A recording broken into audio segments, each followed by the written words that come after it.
Alors, on continue sur les histoires de dinosaures. Et ça, c'est une histoire toute mignonne qui s'appelle « Qu'est-ce qui fait grandir les diplodocus ?» Ce sont les dinosaures qui ont un long cou et qui sont énormes, énormes, qui pèsent des tonnes. Madame et Monsieur Diplodocus décident de faire un bébé. Comment ça naît les bébés dinosaures? Ça naît dans des œufs. Ce sera le plus grand et le plus fort de tous les diplodocus, dit maman et papa dinosaure. La dame pond l'œuf et le monsieur couvre l'œuf comme une poule. Qui est-ce qui naît? Gus, le tout petit dinosaure.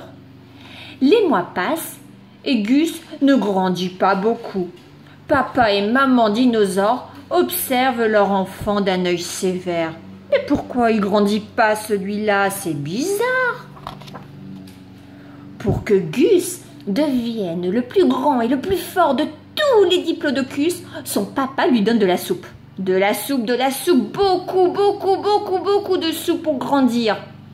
Mais rien à faire, il ne pousse toujours pas. Après quelques milliers d'assiettes de soupe, rien du tout, il reste tout petit. Mais je suis pas une plante verte, moi, dit Gus. C'est pas juste, j'ai pas mangé autant de soupe, moi. La maman a une idée. Elle attrape Gus par la tête et par la queue et elle tire de toutes ses forces des deux côtés. Mais rien à faire. Gus ne grandit pas. Mais maman prend du muscle. Mais je suis pas un accordéon, dit Gus, pour me tirer comme ça. Le papa a une autre idée. Tous les soirs, il suspend Gus par les pieds à une branche d'arbre pour qu'il s'allonge. Mais rien à faire, il ne s'allonge pas. Il mesure son fils avec la règle. Il n'a toujours pas grandi. Mais je suis pas une chauve-souris, moi, dit Gus. La maman a une nouvelle idée.